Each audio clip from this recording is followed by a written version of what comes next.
Hey, you're listening to Scam Me, the podcast that breaks down online safety and scams without the boring bits. We're here thanks to Inclusive Change at Work CIC, Avon and Somerset PCC, and Culture Gem. Let's get into it.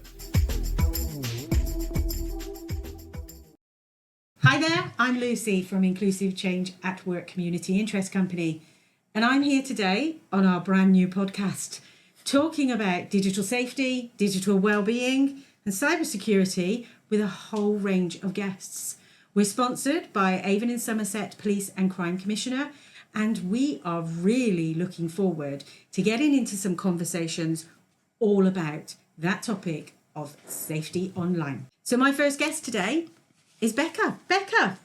Now, I'm going to say I've got a little bit of, I suppose, an affiliation with you already. So let's just be transparent. You're part of our team here at Inclusive Change. I am, yes. Yeah, supporting business operations and support worker as well. So amazing.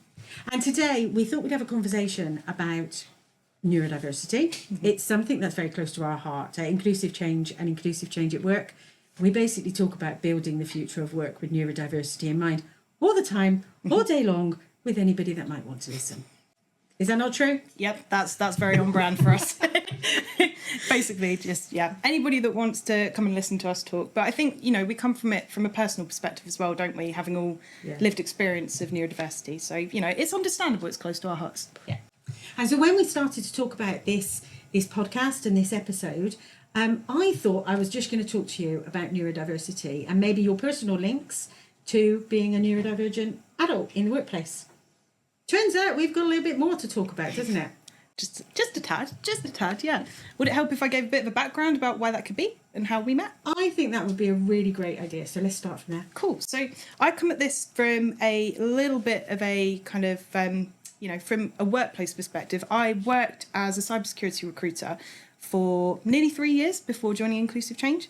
So while I don't have direct experience of working in the cybersecurity industry, I do have the experience of or the knowledge, I should say, that's been passed down to me from people that I've worked with, who I've placed, workshops and educational seminars that I've been to. So I would hope that I can offer a kind of blended perspective. I also come at this from a personal perspective of somebody with lived experience of combined ADHD. So hopefully I can be, give some, what do we call it, nuggets of wisdom to our podcast listeners today. I think there will be plenty of nuggets of wisdom. Yes. Definitely. Yes. Tell me a bit more then about combined ADHD and how that is part of your world. Cool. So I was diagnosed with combined ADHD in February 2024. So under the DSM, so that stands for the Diagnostic and Statistical Manual for Mental Disorders, version 5, there are 3 types of ADHD you can be diagnosed with. So you've got inattentive, hyperactive, and then combined, which is a mix of the two. So for me, that presents as, my hyperactivity is quite internal.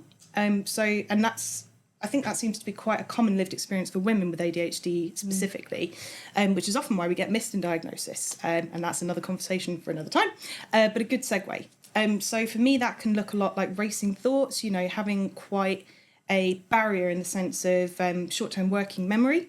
So my long-term memory is brilliant. Short-term memory, not so much, as we've seen. Is it? Do you forget your keys? And some people can think that's human nature to do those kind of things. Absolutely. But how can it be a little bit more difficult? How does it present itself? So it's not just human nature. Yeah, absolutely. Because of course, we all lose and forget things, but does the average person, forget to pick up their keys 4 times in a row when they're trying to leave the house to go to work? Is it something that becomes such a significant barrier that it causes you to be an hour late for work because you couldn't find what you needed to take with you? Or do you eventually get to work and realise that you've left your lunch at home? That's something that happens to me so often. And, it's an inconvenience for some people who are neurotypical, but for those of us with ADHD or with lived experience of neurodiversity, it is a real barrier because it means that we then get perceived differently in the workplace. It means that we get perceived differently in society of, that person's just lazy, or, that person's just not able to do those things. Why can't they just do those things? And so in that sense, it becomes a real barrier. But equally, that's why we need to talk about it and also embrace the positives of ADHD as well. Oh, there are some positives. So what are the positives that you find? The positives for me, so I would actually turn what I would usually call a negative on its head. I'm a very impulsive person, But equally, that means that I get very, very good at trying new things and being brave enough to try new things that maybe somebody neurotypical wouldn't. And that's something that I'm actually quite proud of now.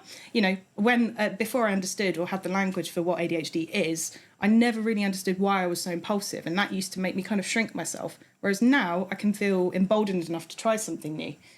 So I've started going to self-defense classes about 5 years ago.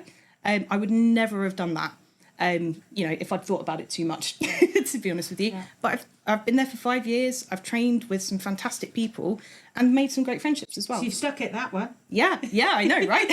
Having the routine and the accountability has really helped, funnily enough. So when it comes to sticking at things sometimes, tell me about jobs, tell me about your career. For some of us, 2 years in a job is long enough, thank you, and we move on to something different or something else. And it is that bravery to try something else sometimes, but it can also be, because we've lost the love for that job or something. So being a recruiter and careers, how has that impacted you? Yeah, that's a really good question. And, I used to approach this with quite a lot of shame as well, because I've been in situations before where, so for transparency, I reckon I've probably had 15 jobs in a 13-year period, up until fairly recently, where I've settled a bit more. Yeah. Again, didn't have the language or the diagnosis, so I didn't understand why these things were happening. I think it is a mix of both the dopamine running out after a year or two in the job and the interest wearing off, and then thinking, I want to try something new, a brand new career. But equally, I do think that it's important to talk about rejection-sensitive dysphoria, because that's something that I also have as kind of a co-occurring trait alongside my ADHD. And I know that a lot of ADHDers, I think I read a statistic recently that said that up to 100% of the ADHD community will experience RSD in their lifetime. But if I challenge that a little bit, we all experience rejection sensitivity. Nobody likes to be rejected. So tell me a little bit more about how RSD can impact people who are neurodivergent, and particularly ADHD, more than somebody who isn't. Yes, 100%. And I'm really glad you've mentioned this, because we all experience rejection, right? Nobody likes to be rejected. It's not in our nature. We're human beings. We're very sociable. But there is a real difference between rejection sensitivity and rejection sensitivity dysphoria. So feeling rejection, a neurotypical person might go, I didn't really like that. That's not made me feel very comfortable. But they'd be able to deal with it and move on with their day. So somebody, say, for example, an ADHD with RSD, if they experience perceived or real rejection, they experience a physical and emotional reaction off the back of it. So for me, I tell people that it feels a bit like somebody has punched me in the chest. I get very, very tight shoulders and arms, so I end up kind of really freezing on the spot while it's happening. It's quite scary, actually. And as a result of that, you've then got to take into account emotional dysregulation, right? So you then experience a very intense emotional reaction to that perceived criticism. So in the workplace, that could show up as, if you've had to have a one-to-one meeting with a boss. Yeah. Somebody neurotypical who gets given some feedback they might not like, great work on that report, by the way, but Lucy, I did notice that you've left an awful lot of comments in there, and you've left a lot of commas all around the sentence as well. So I think it's probably best to take those out. Now, somebody neurotypical will probably go, I don't know, they could have delivered that feedback a bit better, but it's fine, I'll just take the commas out. Somebody who experienced RSD would probably burst into tears in the middle of the meeting. This is something that I've had happen to me before. I feel a little bit vulnerable talking about that, but I feel like it's important. They would probably walk out of the meeting and maybe come in the next day and say, do you know what, this job isn't for me, I'm handing him a notice. And so it's that 15 extreme jobs reaction. in 13 years. Yeah, 100%. And then it becomes a cycle of, this is so painful that I don't want to deal with this. And, we often see, especially the clients that I've coached, because I'm an ADHD coach as well, we often see that people will actually shrink themselves at work and they won't voice opinions, where they've gone in full of enthusiasm and full of the kind of zest for life for the job they want to do. They'll then end up, because they're afraid of that rejection sensitive dysphoria and the reaction being so overwhelmingly painful for them, they won't voice their opinion about things they care about at work. They won't make too much of an effort with what they're doing, and then that leads to burnout and, sadly, things like employment reviews as well, probationary hearings, and, ultimately disciplinary and perhaps being let go. So let's take that then, because the topic of our podcast series is all around cybersecurity, online safety, and particularly looking at how neurodivergent and disabled people are impacted by that. And so let's take that and think about rejection sensitivity and other things that can occur if you're ADHD or neurodivergent in the workplace, and particularly around cybersecurity, because that's been your background in terms of that part of your career. What nuggets of wisdom, what things can happen in terms of the workplace or in terms of individuals who may experience that? That's a really good question. I think if you're going to apply it specifically to cybersecurity, one of the things that the cyber industry particularly struggles with is recruiting talent, right? And when I say recruiting talent, I mean recruiting people that have the mindset they're looking for. So it's not necessarily about the skills that person can bring to the industry. I mean, there is an element, if you're going in for a very technical role like social engineering, for example, or security engineering, sorry, not social engineering, you need to be able to have the languages to write the software, and you need to be able to, build automations in different platforms. So in that sense, you do need to have the right skills for the platform the company's using. But equally, it's about having the right non-linear thinking mindset. So explain that a bit more. Okay, cool. Yes. So instead of thinking problem equals solution, for example, so somebody neurotypical, if you went to them with a problem and you said, right, so Lucy, I have got this, there's a screw loose in the table and I would really like you to help me fix it.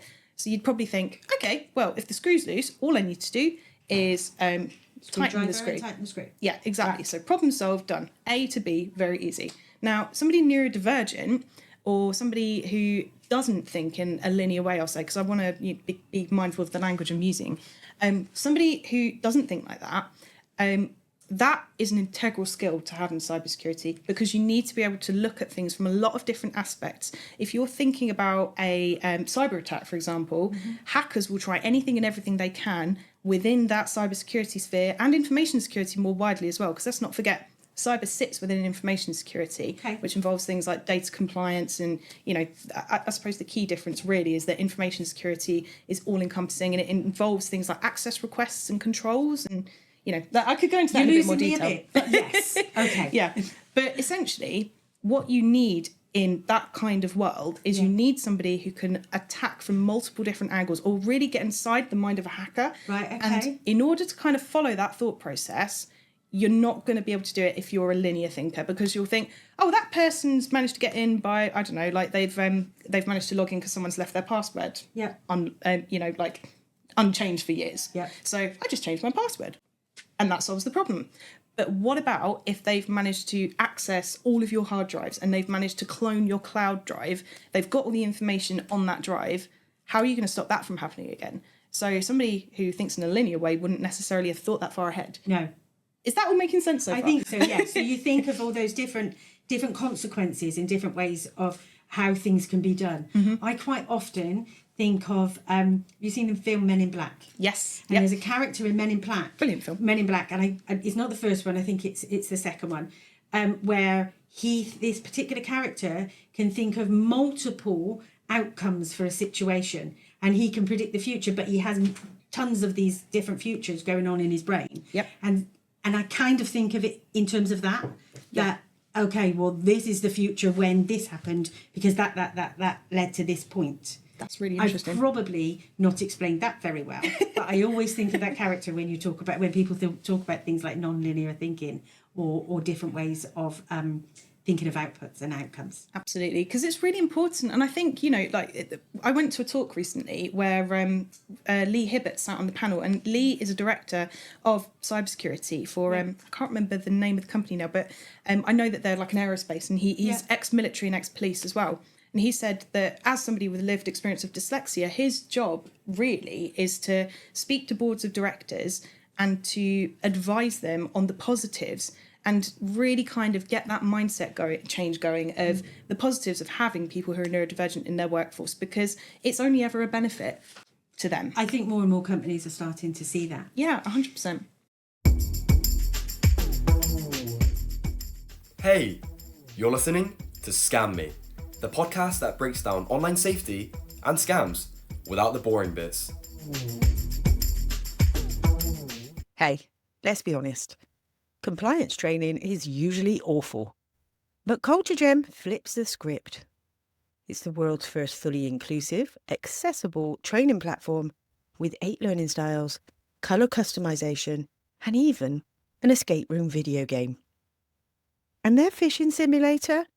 You build the scam. It sticks better that way. Smarter training, better retention, and it doesn't cost the earth. Try it free at culturegem.co.uk. We're here thanks to Inclusive Change at Work CIC, Avon and Somerset PCC, and Culture Gem. Let's get into it. So something you mentioned, but you kind of mentioned it by accident, I think, because you talked about security engineering, but you also mentioned social engineering. Mm-hmm. What is social engineering? I'm really intrigued because I think that that's something that might have some relevance, to the workplace, but also to things like you're talking about passwords and how we look after stuff, and how neurodivergent people might be more susceptible to this thing called social engineering. Absolutely, yeah. So the simplest way I can explain social engineering, so there are multiple different ways that people will try and hack into systems. And one of the ways is by, breaking through by just forcing passwords onto a computer. But another way, and an increasingly popular way that hackers are getting through and getting people's information, social engineering literally means psychologically manipulating their victim to give them the information they need. That sounds really scary. It's really scary, right? So I would recommend any of our listeners to Google, I think it's called Hackathon in the US, or they have hackathons that are thousands and thousands of people strong every year. And there is a particular category for social engineering. Wow. And there's a video you can watch on YouTube. I'll have to see if I can find the link afterwards. But if you Google social engineering hackathon, there's a lady on there who manages to, basically the guy that's interviewing her, she manages to, by simply just pressing a few buttons, she pretends there's a baby crying in the background, and she pretends that she's his wife and that she's forgotten the password for their mobile phone account. And basically she adds layers on, like, oh, I'm so sorry, the baby's crying in the background. So she's confusing the operator on the other end of the phone line by doing that. And she's like, I'm so sorry, the baby's crying in the background, my husband's out, I'm trying to change our password for our phone account and I just can't do it. Are you able to help me? And she manages to trick the guy into changing the password and all of the details into her name, just by pushing those kind of, like essentially pretending to be someone she's not. Yeah. That, I think, is really, A, very interesting, but B, really frightening. Because if you think about the capabilities of AI now, we can generate voices, we can generate photo fits of people. It happened to my mother-in-law. Unfortunately, she fell victim to somebody who we think was trying to scam her. Because they messaged her on Twitter out of the blue and just said, basically just tried to start a conversation with her. I'm impressed that your mother-in-law is on Twitter. Or X, or whatever it's called nowadays. I'm quite impressed. She's very socially apt at all these kinds of things. She loves it. But, she's unfortunately, like I said, I think... So somebody messaged her out of the blue. Yep. And did she start talking to them? What happened? Yep. So they messaged her. We only found out about this fairly recently. But they were messaging her for 2 weeks. And she was talking to them. They were sending her photographs of who she thought they were. Luckily, I've got the new Samsung. So when we went to go and see her, she was like, oh, it's this person. She showed me a picture of who it was. And I thought, that looks very familiar for some reason. But it's not. There was something not quite right about the picture. And this is something that's probably worth mentioning to our podcasters. AI pictures, they often will have little mistakes in them. So the profile picture of this person, it was actually a photo fit of a Colombian actor that had been repurposed to look like somebody else, but there was still enough generic facial sort of structure to them that we could tell who it was. So I used my Samsung AI feature to say, who is this person?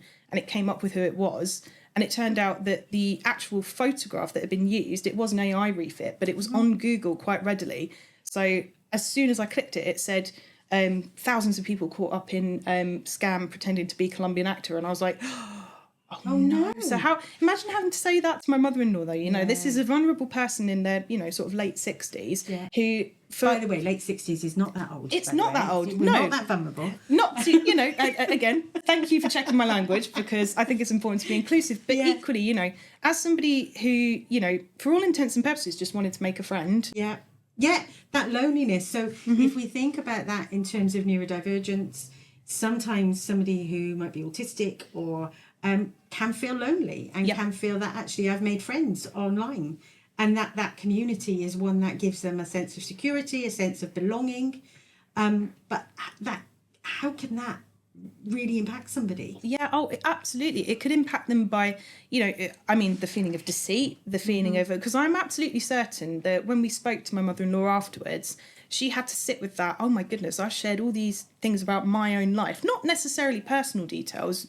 Thankfully we made sure she hadn't shared her address or phone number or anything like that. But the fact that this person was able to get inside her mind to that extent and make her feel and believe that they were in a relationship, that would be really disconcerting for anybody, never mind if they're neurotypical, neurodivergent. But Absolutely. I think when you add the layer on there of, somebody who might be ADHD, if I'm thinking about it from my perspective. Yeah, please do. I would probably go through a roller coaster of very intense emotions because we experience emotional dysregulation. Yeah. So that would be a really disconcerting, I'd probably ruminate on it as well. I'd then start thinking, well, why did this happen to me of all people? Why have I fallen victim to this scam that, in theory, everyone tells you, oh, this could happen to anybody, but it happened to me, and that feels like an extra attack on top of... And so that links into that RSD, the rejection sensitivity dysphoria. Yep. That hits you even harder in that space. Yeah, the added tornado of RSD, as I like to call it, because it is manageable with the right strategies, but equally,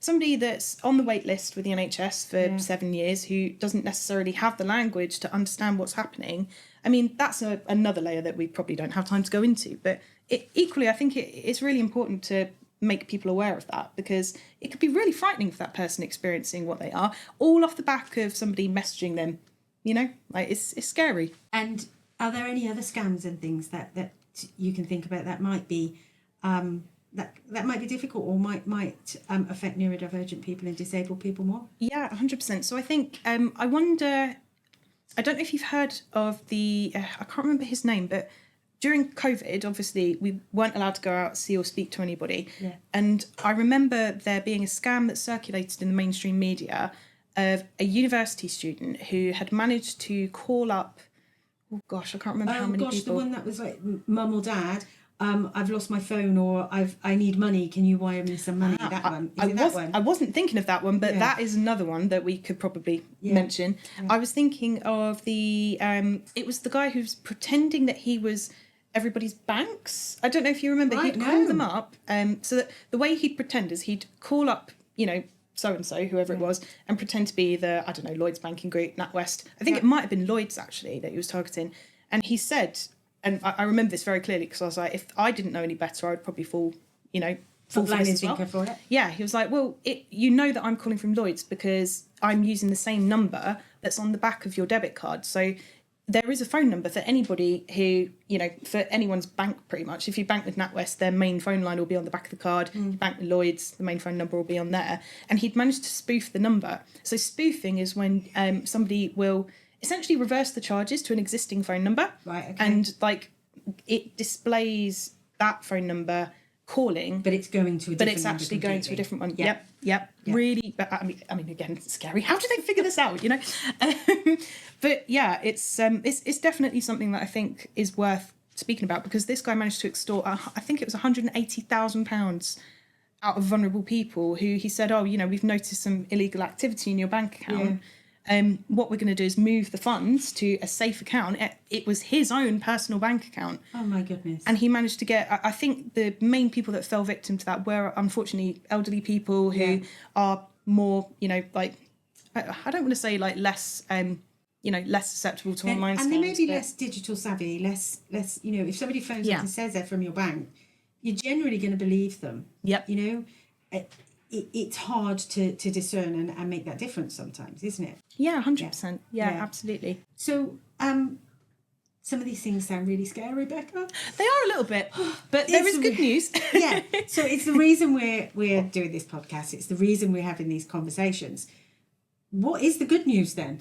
Well, the good news is that we have fantastic people working in the cyber industry that want to help combat these things. Yeah. And, you know, I speak from personal experience when I say this. I know that there are people out there who want to do good and who want people, because everybody works hard for their money, don't they? You know, like the last thing you want is for anybody to come along and compromise the life that you've built for yourself. So luckily, there are good people out there. And I would also recommend checking out your local law enforcement cybersecurity units, because they have got some really good advice about, you know, generally keeping things like passwords updated, because the one thing that hackers will tend to get past is that very first obstacle. And it's usually somebody's left their laptop either unlocked or they haven't changed their password regularly enough, or the password isn't complex enough. Now, there are still password breakers out there that hackers will just, you know, kind of try and overload your system with. But the key thing I would say to everybody is have a password that's long and complex enough. So the general rule of thumb at the moment is to have 3 random words that aren't associated at all, and numbers and symbols incorporated into a sort of 12 to 13 character password, maybe longer than that. And that's because it's harder why to break. sometimes people who are neurodivergent can't remember their passwords. Yes. And use the same password, because 3 different words with numbers and letters and special characters. Yep. It's really difficult. It's really so to give you a personal example of this, because I feel like it's important to include my experience rather than assuming somebody else's. But my personal experience is that I do forget passwords. And until I started working in cybersecurity, I would either write them down on a Post-it note and stick them on my laptop. I can now hear all my cybersecurity friends who might be watching and listening to this screaming internally and going, "What are you doing? No, that's ridiculous," because that breaches access and, you know, like information requests. But I would also keep my password the same for everything I used. Right. Now, if somebody breaks it through that first defence, They're just going to use and that they figure password out, over and over again. Yeah, if they get inside the mind of somebody like me who knows that they generally would keep the same password for everything. Oh, well, I've guessed their password for their computer. So I wonder if it's the same password for, I don't know, like their email account. It is. Okay, cool. So now I'm in their emails. And what about their banking password? Maybe if I try and get into their bank. Exactly, right? And that's the mind logic that we have to follow is we have to try and think 3, 4, 5 steps ahead of the cyber criminals, which is why we're very good in cybersecurity, us neurodivergent people, because we're good at thinking 4, 5, 6 steps ahead. It's not the linear thinking, isn't it? Is it? It's thinking that bit wider. Okay. 100% goes back to that. Wow. Yeah. just on a kind of final bit, thinking about careers in cybersecurity then, how would somebody who might be interested in getting into cybersecurity, where do they start? Where young people, if we're thinking, you know, 14, 15-year-old, I really want to do that. What do we need to start thinking about in order to get prepared to get into that industry? Really good question. So the first thing I would say is have a look at apprenticeships, because I think apprenticeships are becoming a lot more popular, mainly because you have the added benefit of learning while you're on the job, but also being paid for the work you're doing. Which is handy. Absolutely. And because, I mean, we're in the southwest, aren't we? So I'm fully aware that there's an Airbus base not too far from here. Yeah. I used to live in Cheltenham, so obviously, if we think of close to Cheltenham. there's a very particular building in Cheltenham, but we never say the name of the building. A particular donut-shaped building in Cheltenham. But the National Cybersecurity Centre is another really good resource to have a look at. They obviously have their accredited cybersecurity schools that they've rolled out to universities across the country. So, I mean, I used to speak to leaders in the space quite a lot. And when I'd ask them about how they got into their career, it was very split. So you'd either have people that would have studied their entire life to be, I don't know, like a security architect. So that's somebody who goes in and builds all the infrastructure, designs security roadmaps for companies. It's very high level design, but also very highly technical stuff. And then you would have the other leaders who left school with no qualifications at all and went and got a job just working as an administrator in an IT place somewhere, and then worked their way up. Yep, I spoke to so many people like that. I was really, really lucky in that job actually to speak to some incredible leaders in the space who had literally worked their entire lives and worked their way up through. I can think of one lady in particular I worked with who worked at Aviva for about 30 years, and then that was her first and only job, and then she got made and promoted to Chief Information Security Officer at her last place, which is the highest rung on the ladder for a security official. It's really, Wow, and there weren't many women in that position either. No, not at all. I do think the tides are changing in that sense. I hope good. so. But, we've got some fantastic people in the space, like, I could name drop, but I don't know if we've got time No, for that. let's keep it for now. But yeah, I think the tides are changing in the right direction. We're realising that actually it doesn't matter, what gender you are, what ethnicity you are, as long as you are passionate about cybersecurity and you're in it for the right reasons, then you'll always have a career in that space, which is really, really lovely to see. So. Becca, it's been absolutely fascinating to talk to you. Thank you. And I didn't think this conversation would go into those spaces. I thought we're going to talk about ADHD, we're going to talk about staying safe online, but you've really, really given a lot of information and enlightened us about the different aspects of cybersecurity, even down to the fact of let's start a career in cybersecurity and how to make that happen. Is there anything that you want to finish with and before we wrap everything up?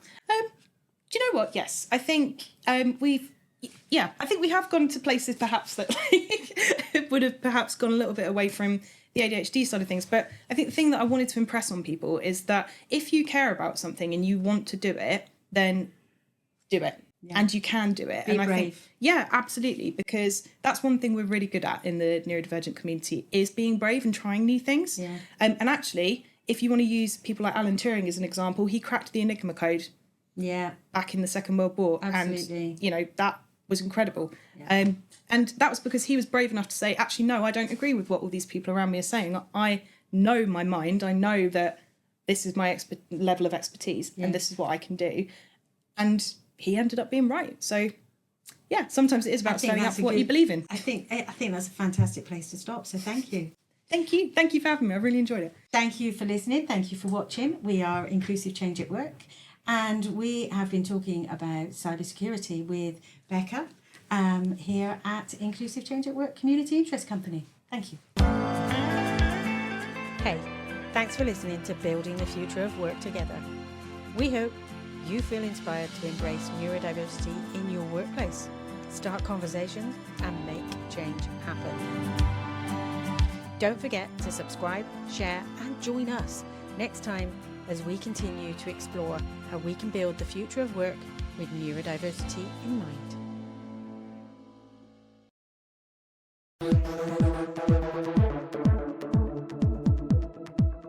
That's it for this episode of Scan Me.